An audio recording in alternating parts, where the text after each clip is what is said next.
Hello, welcome to this live stream test. Hopefully, I'm going to do lots more of these. But say hello. If you can hear me and you're watching, say hello. If you have a question, please say hello. Oh, it's Mark. Hi, Mark. I'm just testing the live stream. So I'm going to hopefully do some more live lessons. If you have any ideas for the kind of things that you want to see, please let me know. I would like to tell a little story in the meantime. So thank you for joining, Mark. And who's the other person here? If you want to say hello in the chat, tell me who you are, where you're from. That would be great. I would like to talk to you today about how we learn English. I'm going to tell you a little story. Many years ago, I was trying to learn Arabic, and somebody asked me about how I learn English. And they said, well, you should learn Arabic the same way that you learn English. And I thought that was very silly. However, now that I think about it more, I think that we can, or maybe we should, try to use some of the strategies that we used when we were children to learn our own language, and use those to learn whatever language we're using now. So one of the main reasons that children learn languages quickly is because they immerse themselves in that language. So usually everything around them is in that language. So that's what we need to do if we're learning a language. So obviously, most people who learn English don't live in England or an English-speaking country. So you have to do what you can, and that's usually by using apps or platforms where you can talk to people, you can chat to people. So you have to try to put yourself in an English-speaking environment, and it's very easy to do that. If you think about 15 years ago, it was much more difficult, but now you can easily go into some kind of voice chat room, like on Twitter. Mark, I know we've spoken on a Twitter space. You can find friends to practice your English with within minutes of going onto the internet. So you need to do that as much as possible. The other thing that children do is that they repeat everything that they hear. So when we hear English, if you're listening to people, or if you're watching the news, or if you're reading something, you're not going to understand everything.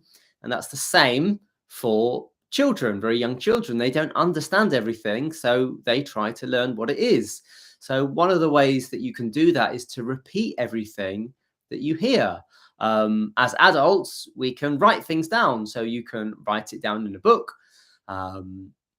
You can record yourself with saying words and phrases that you've heard, or you can just simply repeat them. And by repeating them, that helps you remember them. So that's what children do. If you say something to a child they don't understand, not all children, but many children will repeat it. If you say, "What's that noise?" they might say, "What's that noise?" And that will help it stay in their memory. So basically, what I'm telling you today is that you can, or you should, be more like children.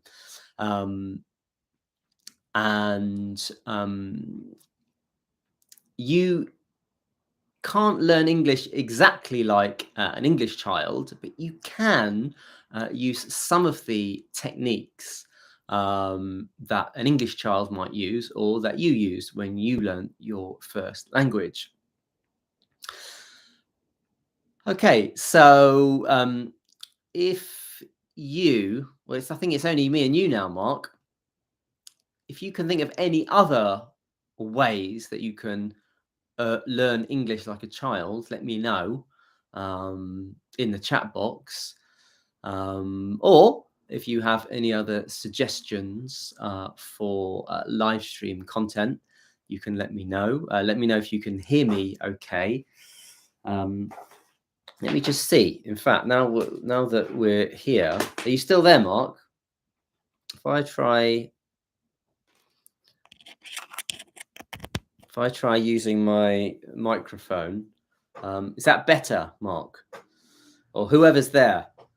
Is that better? Can you hear me better with a microphone now? Let me see if I can. I think it's a good topic, different methods of learning. Okay. Yeah, okay. Can you hear me better now, Mark, with the microphone? Yeah, is it better now that I've put the microphone in? Oh, we've got the Dutch brick builder. Brilliant.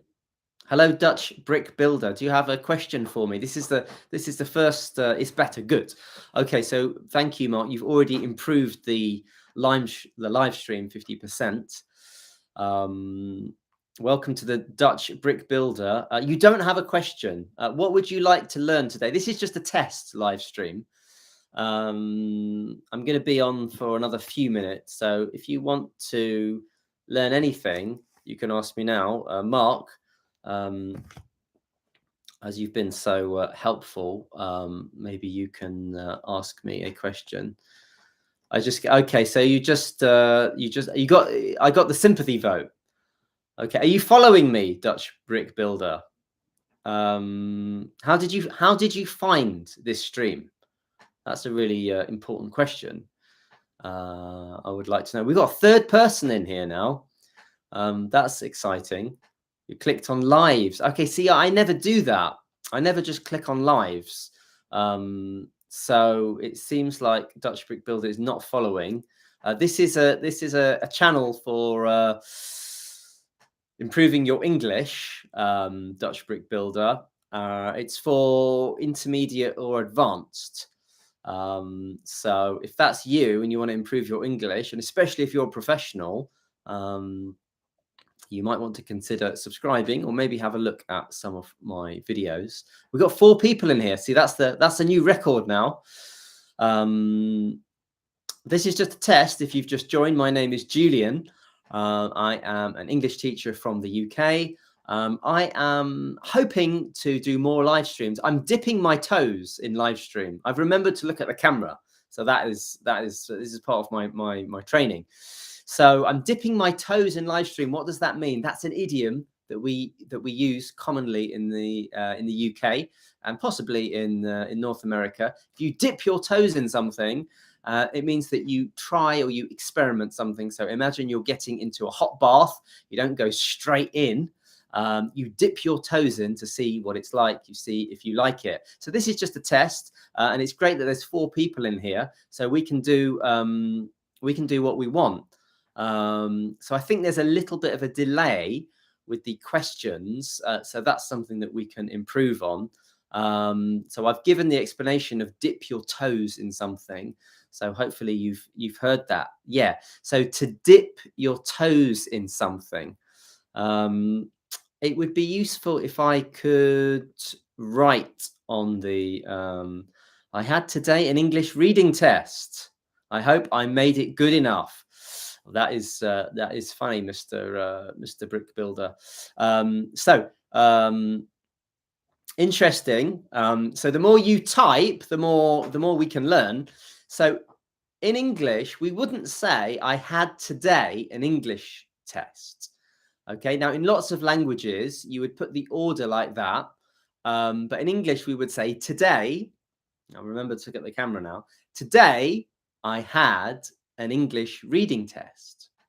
Today, or we could start with yesterday or tomorrow, or we could say at 5 o'clock, I have or I had an English reading test. So today I had an English reading test. And then you said, I hope I made it good enough. So in English, when it comes to a test, we would say, I hope I did well. I hope I did well in the test. So people would understand you, Dutch brick builder. And if you are Dutch, Dutch people speak fantastic English. But as I said, my channel is for people who speak at an intermediate or an advanced level, but they want to speak more like a native. So they want to go to the next level. That's why we're called next level. So the first stage is to be understood. But if you want to go up a stage and sound more like a native, we can use a more natural structure like that. So Mark saying, talking about acing a test or an exam, yeah, and that is an informal way of saying that you did well. I aced the test. So you could say, I did really well. I aced the test. What else could you say? You could say, I smashed it. So smash can also mean to do very well. Yes, Mark, that is slang. So that's what you might use in informal situations. People use that a lot. It's a very common one nowadays to say you smashed it. It means that you did really well. Often people say that when they don't really mean that you did really well. It's just sometimes it's just something you say, oh yeah, you smashed it. You might say to your friends, how did I do? Oh yeah, you smashed it. So sometimes we can't always be sure exactly how well we did if someone says that.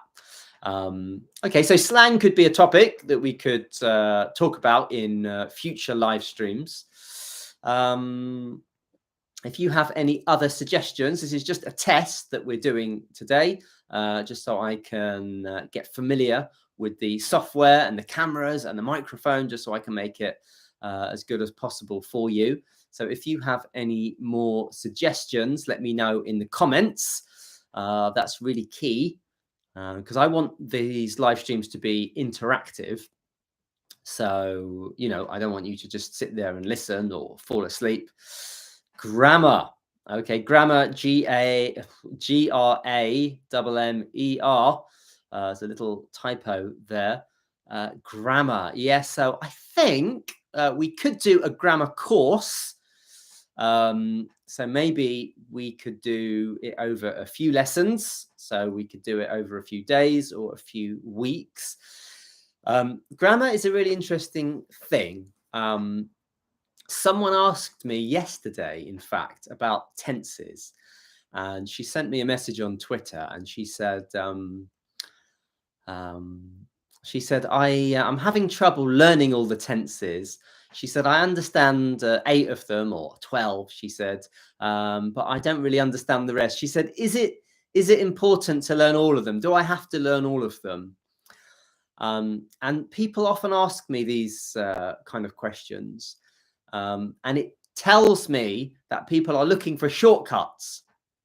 Unfortunately, as the serious students know, there are no shortcuts to learning anything, a language or whatever it is. We can't suddenly get good at something. We can't hack a language.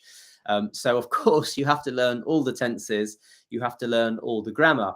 It doesn't mean that all the grammar is equally as useful or important. Definitely not. If we get to the upper intermediate or advanced level, we do need to learn all of it. But for example, the present perfect is something that people struggle with.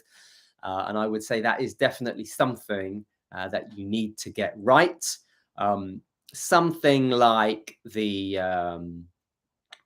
passive is important, but that's less common than the present perfect. Also, the past perfect is very tricky for lots of people. So we'll definitely do lessons on the past perfect and comparing that with the present perfect. But the present perfect is much more commonly used than the past perfect. So you definitely need to get that right first.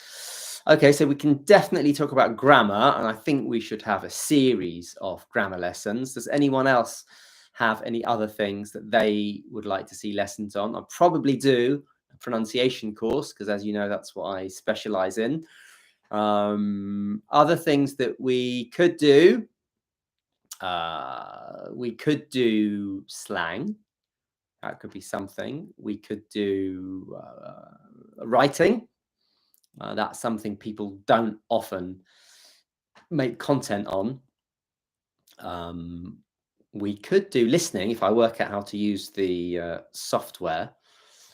In fact, the whole point of this was to be using some software, and I've managed to go live without using the software. So I'm gonna have to change that.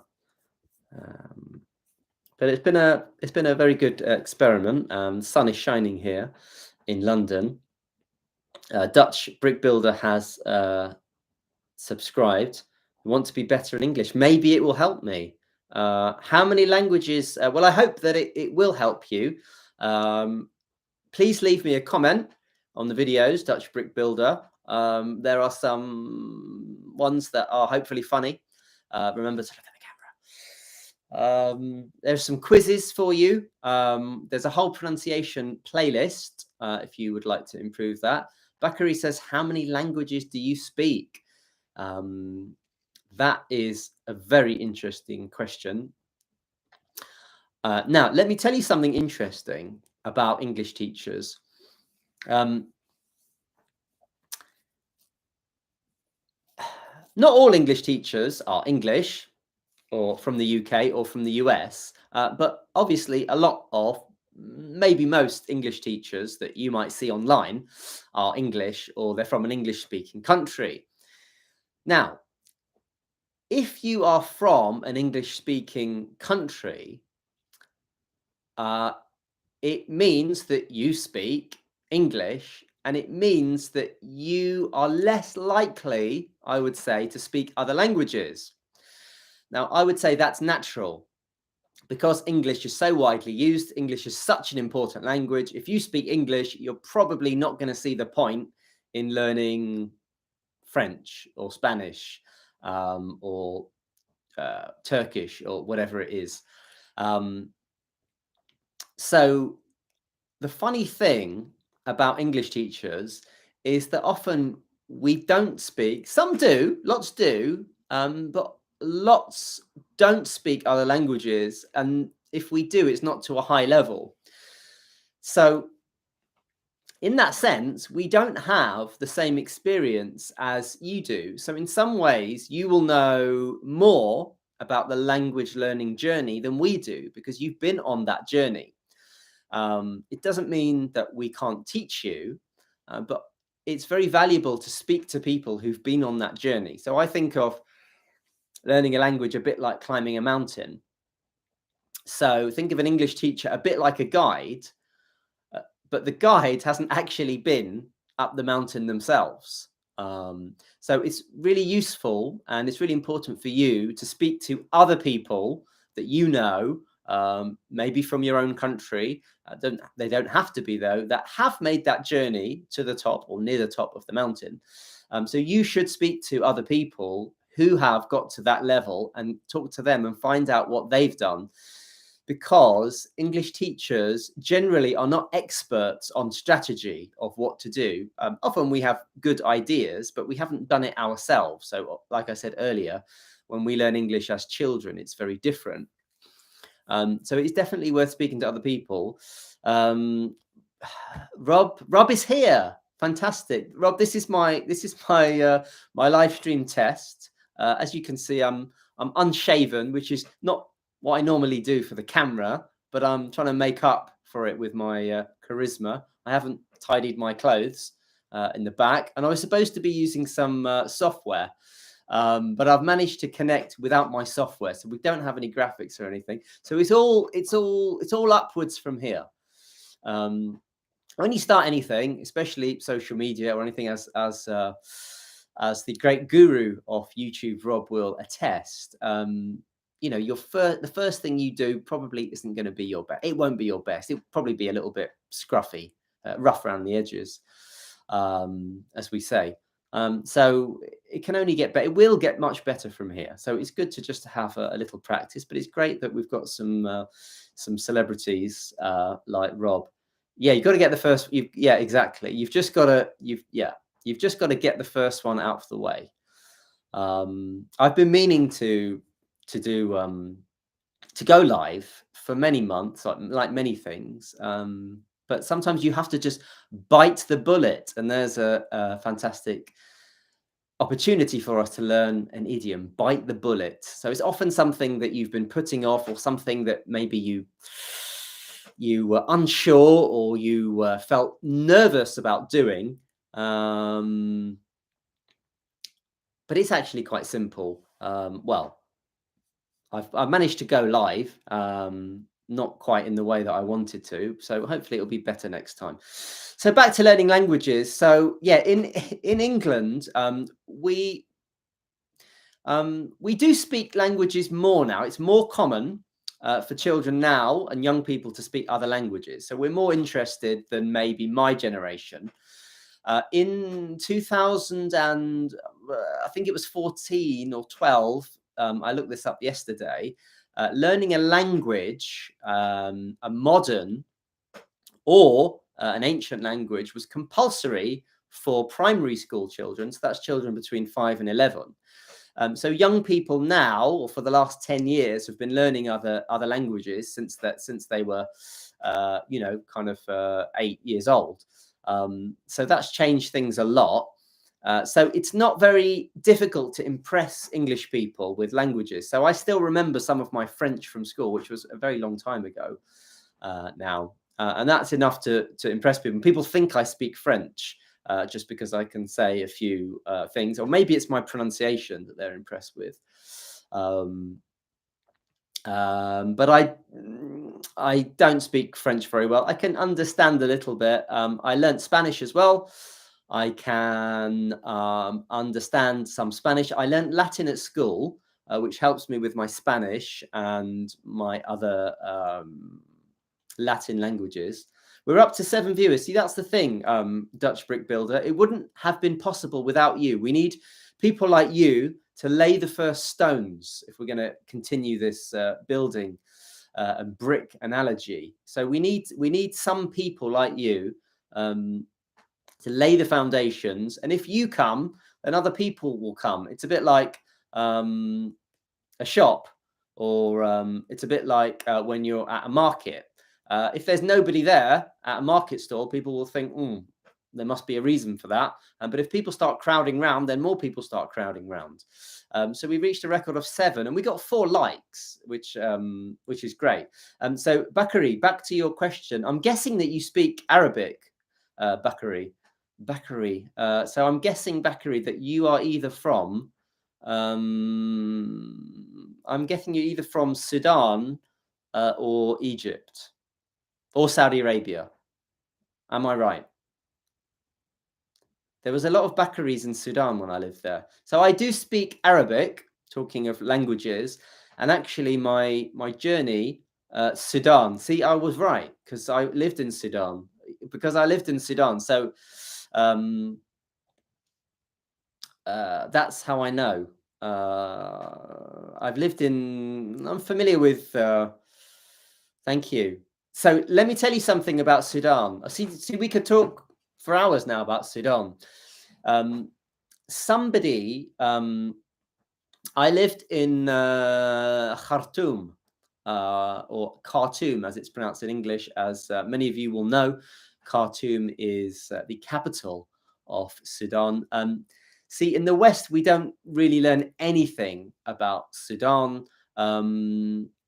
I think the only thing I knew about Sudan when I was a child was there was a wrestler called Abdullah the Butcher. And as a child, I thought he was a fantastic character. He was a big, fat guy, and he'd come in and he'd start doing these chops. So he was called Abdullah the Butcher, and he only appeared a few times, and I got very excited when I saw him. He was a very dynamic wrestler.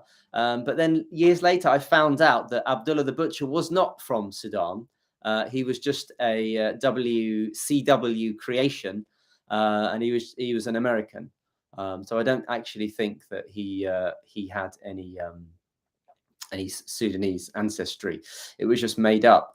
So the other thing Sudan is famous for is probably Osama bin Laden. And I can't really think of what else Sudan is famous for in the minds of most people. Obviously, it's famous for many things. Although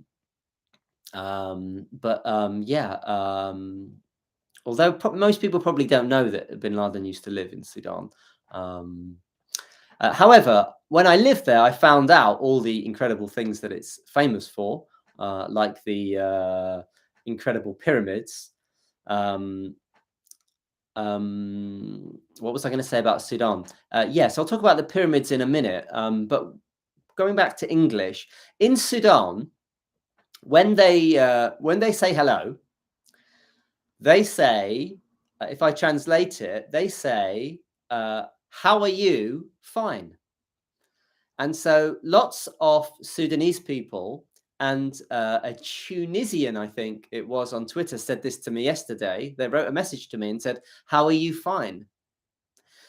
So we need to be very careful of making the mistake of writing or talking in English the same way that we talk in our own language, because usually, most of the time, it doesn't work the same way.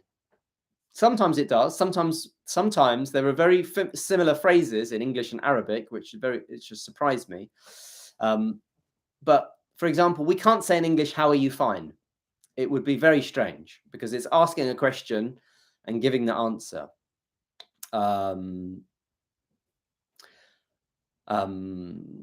But we would, of course, say, how are you? And the classic or the typical reply is fine. But we can't say, how are you? Fine, even though that's what people say in Sudan. And when people speak English in Sudan, they say that, how are you? Fine. And what I've realized when I've taught English in other countries is that they have their own type of English. So you get Sudanese English, the type of the English that people speak. And when you tell them that that's not right, they're very surprised, because that's how they speak. That's how everyone around them speaks English.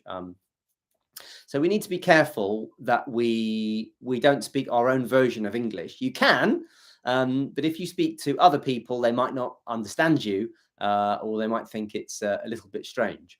So we don't say, how are you? Fine. But when I lived in Sudan, I was able to learn Sudanese Arabic, because Sudanese Arabic is different to the Arabic which I was used to. I first learned Levantine Arabic, which is what they speak in what they call the Sun countries, which is Lebanon, Palestine, Syria, and Jordan. So I learned that type of Arabic, and it took me a little while to adjust to Sudanese Arabic. So I do have some experience of language learning myself, and I do think it's really useful that I have experience of learning a difficult or a language that is very different to my own.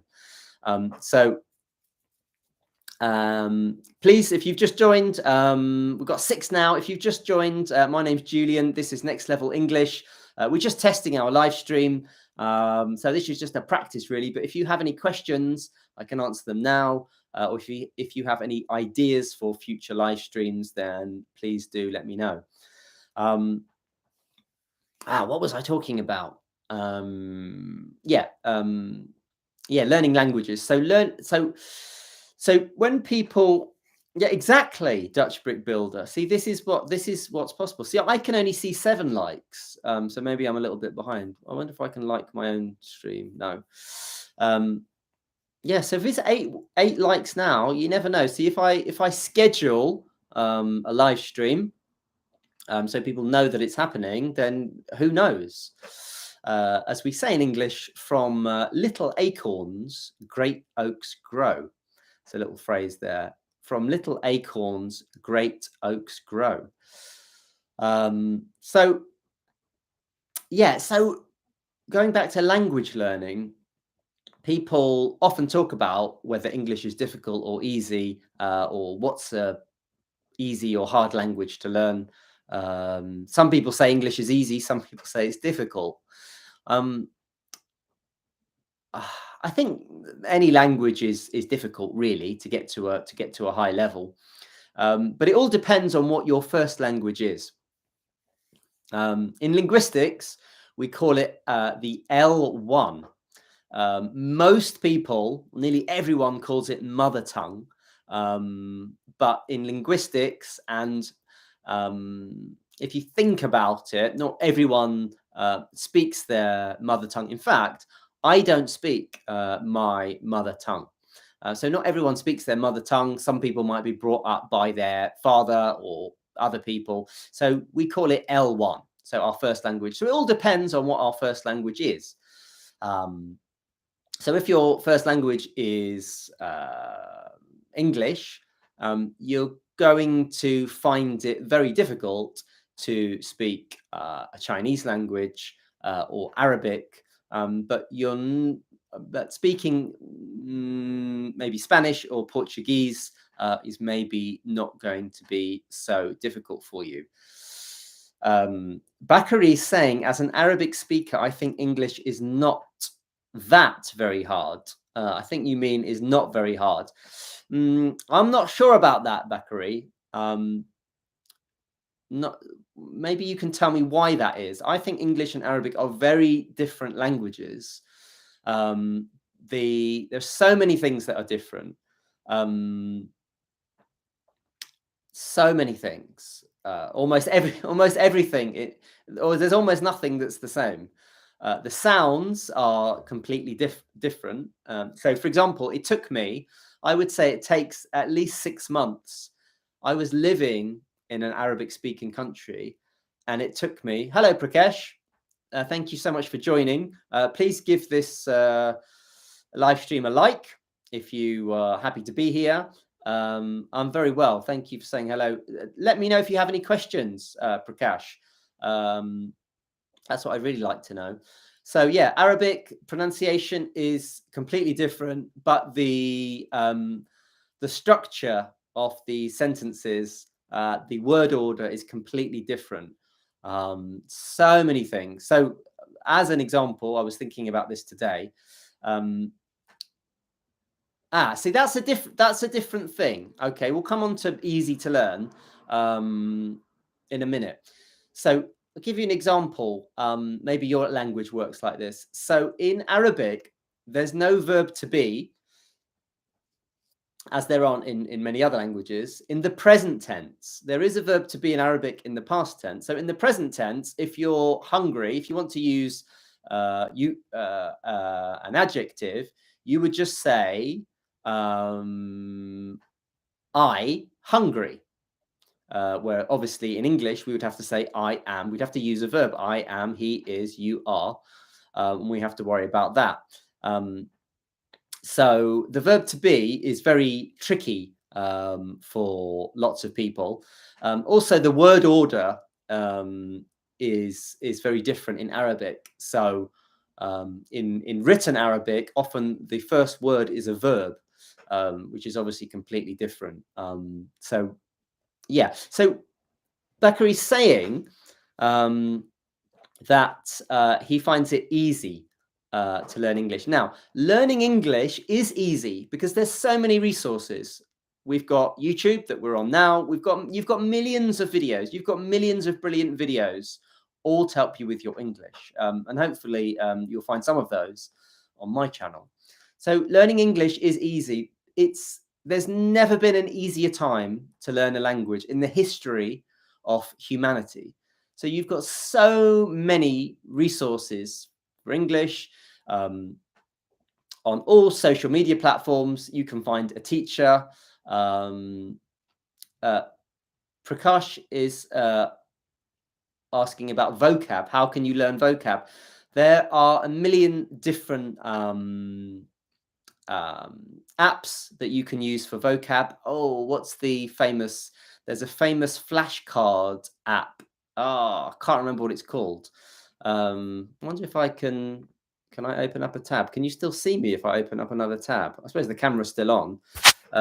Yeah, so I'll just Google away. So what do I say? Flashcard app. What's it called? It's a famous one. There are millions. Anki, I've heard is good. You can make your own ones. You can make your own one using Notion, if you have heard of that. So that's something you can try. But there's so many apps, so many videos. You can find a teacher easily on lots of different platforms. If we compare it, for example, yeah, make your own notes. That's really good. That's a good idea. You can just do it the old-fashioned way.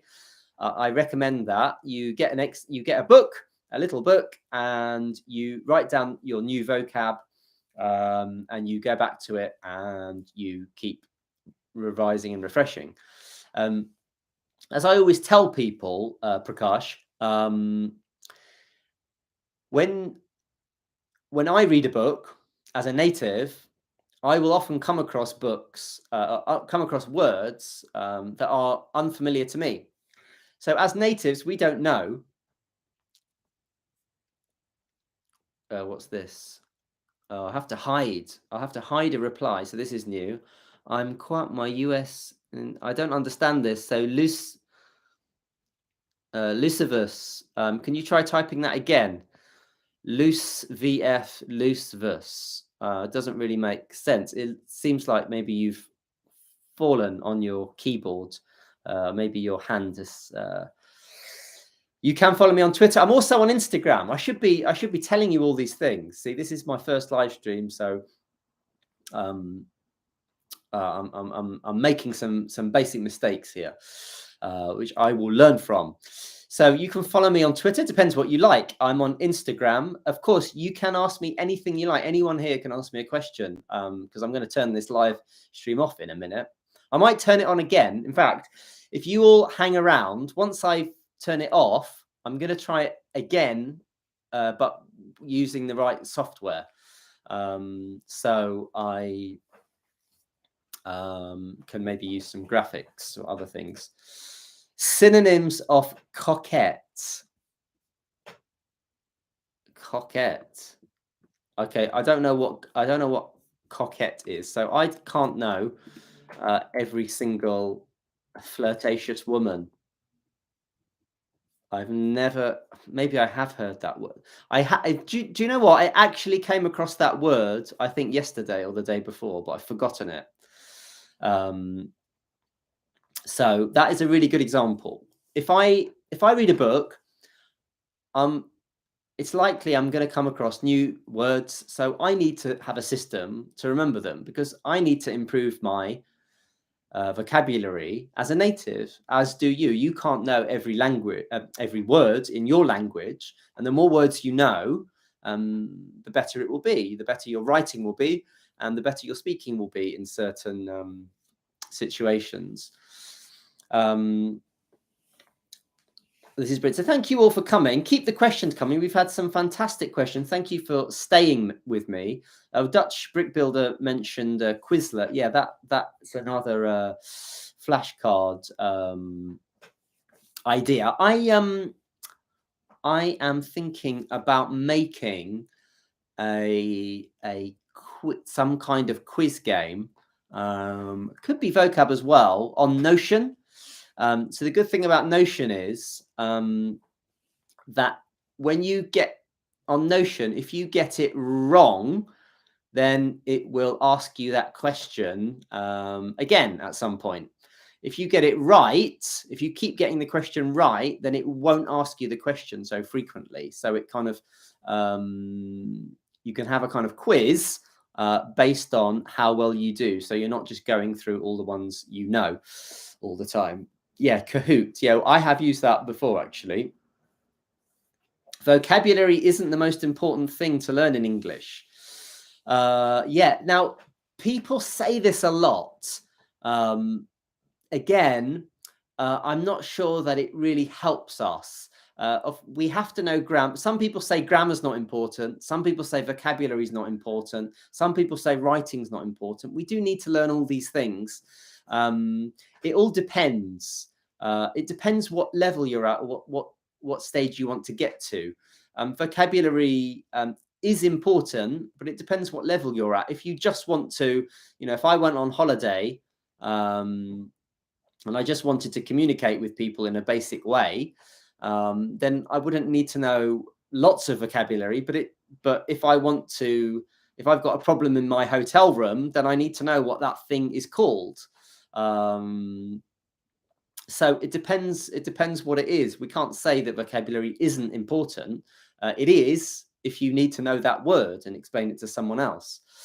Okay, keep the questions coming. Prakash is still asking about synonym of coquette or Casanova. Oh, sorry, Prakash is saying it is the most important thing. Sorry, when you're reading these things quickly, sometimes it's easy to misread them.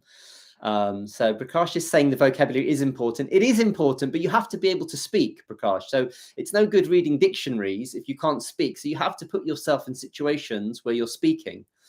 Qing Yang. Is that my friend Qing Yang? Qing Yang, maybe I can... Qing Yang has... I do know a Qing Yang. Qing Yang has written something, I think, in a Chinese script. I'm not sure what that is.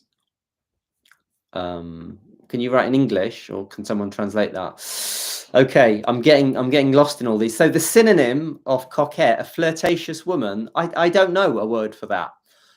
We can use the word flirty if somebody likes to speak to members of the opposite sex a lot in a particular way, a romantic way. We could call them flirty. A seductive woman. I'm not sure where this is going, Prakash.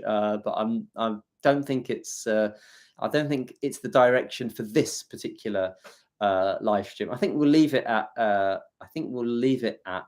flirty. Okay, what's the difference between humble, modest, and low key? See, there we go. That is a meaty question. Humble, modest. I don't think there's much difference between humble and modest. I would say that humble is probably a little bit stronger than modest. So I would say humble means very modest. So if somebody's humble, they really don't have a strong sense of themselves. They don't put themselves, they don't think they're more important than other people. You're speaking too fast. Okay, thank you for reminding me to slow down a little bit. It is difficult to speak at the right pace. It depends on the audience. But I will try to slow down a little bit. So in case you don't know, my name is Julian. I am an English teacher from the UK. I live in London. Yes, I live in London. And I've lived here almost all my life, except for a year in Sudan, which I told you about, and a year and a half almost in the Middle East. Come to India to teach me. Well, the whole idea of teaching on YouTube and teaching on social media is to teach as many people as possible. So that is the beauty of the internet. And I do get lots of people who want my phone number. They want to talk to me and chat with me and be my friend. And of course, I'd love to be everyone's friend. But the best way for me to help as many people as possible is to make videos and now to do live streams. Are you doing this for fun, or to help? Not exactly sure what you mean. I am actually a professional teacher, so it's not really fun. Yes, I'm definitely trying to help you, and I have been making daily content on social media for over a year and a half now. So I have 100,000, over 100,000, I think 102,000 followers on Twitter. Um, I'm making daily content on Instagram, if you're on Instagram, and I am over 4,500 followers on YouTube. I haven't made that many YouTube videos actually, so I definitely will make more. I've got a few more I filmed ready to be edited, so they will be coming to you soon. So yeah, I like YouTube. In fact, so yeah, more about me. Do I teach in a school or college? No, I don't. So I teach. I teach some people. I have a limited amount of private lessons that I teach online, and then I do a lot of social media. So I don't actually teach in a school or an institute. I used to teach for the British Council. No, I don't have my own place. I'm online. This is it. So yeah, I used to work for the British Council in Sudan and in the Middle East. And I have actually taught in a school, and I've taught in many language schools in London. But now I teach online. So I also make courses. So I have a pronunciation course at masterpronunciation.com. So if you want to sound like a native, if you want the British accent, if you want to know how to speak like a natural native speaker, then that course is for you. So that's masterpronunciation.com. So, Prakash, it is late now, and you should get a good night's sleep. Okay, do we have any other questions? Are you doing this for fun? Where are you from? Queen meeting. You're speaking too fast. Okay, so I talked about humble, and so I said humble was probably very modest. More extreme version of modesty. Low key. So low key is slang, really. I would say that low key means that something is not well known. So it doesn't necessarily mean that you're humble or you're modest, but you might keep it a secret. So that's why it might be low key. So I'd say low key is a different word to humble and modest.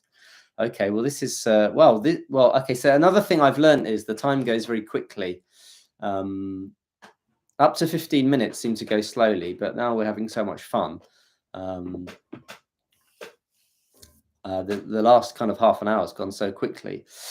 Okay, so thank you all for joining. Have a look at my other videos if you like, if you want to know more. Consider subscribing. And hopefully, well, if you do subscribe, then there's more chance that we can meet again. If you'd like, if you press the bell, then you will get notifications, hopefully, when I'm live. Thank you, Bakary. Thank you so much for your input. You've really helped make the live stream, because I didn't really have anything planned to talk about. So it's thanks to you I was able to share some of my experiences with Sudan. So I guessed, I'm going to make another prediction. So I guessed that Bakary was from Sudan. I'm also going to guess now, and Bakary's going to tell me if I'm right. I'm going to guess what Bakary's favorite food is. And I'm going to guess that his favorite food, if he could have any food in the world, I'm guessing that he would like to eat his mother's asida and kisra. Now, Bakari, can you please confirm if that is correct? That your favorite food, if you could choose any food in the world, you would choose to have asida made by your mother with kisra. Dutch brick builder. Now, if you are Dutch, I can only imagine that favorite food of Holland. Yeah, very correct. Good. We can't say very correct in English. We can say you're absolutely right. We could say that because we're either correct or not. So I hope that's enough for you to subscribe now, Bakari, and maybe even hit the bell so you can see all the content. But if you have a look at my videos, hopefully there'll be something for you. I've got some absolutely right. Brilliant. See, what Bakari's done there is he's done what I was saying we do as children. So you need to just keep repeating things. So I said that we should say you're absolutely right, and Bakari has written that. Now, some people might think, okay, yeah, I don't need to do that. I heard it. But by writing it, by saying it, by doing it, you're going to memorize it. So you need to do to learn a language. I'm sure most of you know this, but some people don't seem to get this. You can't learn a language passively. You have to do it. So if you hear the right expression or the right pronunciation, then you need to do it. You need to say it. So that's going to help Bakari remember that in future. He will remember next time he's thinking about saying you are very right or you are very correct. He's going to say, no, I remember now. It's you're absolutely right. Because a lot of language is all about memorizing things and learning from our mistakes. So in Holland, see, I'm not an expert. I've only been to Holland twice. I know that in Holland that you like chips with mayonnaise. So maybe that could be one of your favorite foods, brick builder, or maybe what is it that they also like? Is it waffles in Holland? It's Belgian waffles. There's something else in Holland that people eat. Oh, I can't remember what it is now. Okay, well, maybe you'll have to tell me next time. Okay, so I'll tell you what I'm going to do. I'm going to say thank you once more for being so lovely. I was only going to go live for a few minutes, but because you are all so engaging, thank you, Mark. Thank you, Mark, for being, I think, the first one. So thank you. Please come again. I'm gonna end the live stream. I'm gonna try to connect again, just for another little test, and hopefully I can have some graphics and share some other things. Pizza, yeah, pizza is one of my favorite foods as well. So what we'll do is we will have more streaming, and what we'll do, Mark, is we'll make it more organized. So we're talking about a particular theme. And I can prepare some materials, so I can prepare some key vocabulary or key grammar that we're going to learn or we're going to focus on. But yeah, I've always wanted to do streaming, and for some reason I just decided to do it now. I had a little bit of time. Okay, so I'm going to end the stream. Thanks again for joining. I'm going to start it again, hopefully in the next few minutes. So you're very welcome to come back. And hopefully I can come back with some software so I can make it a little bit better. So thanks again. Don't forget to like the stream and watch the other videos and subscribe if you like. And I will see you again very soon. Okay, thank you very much.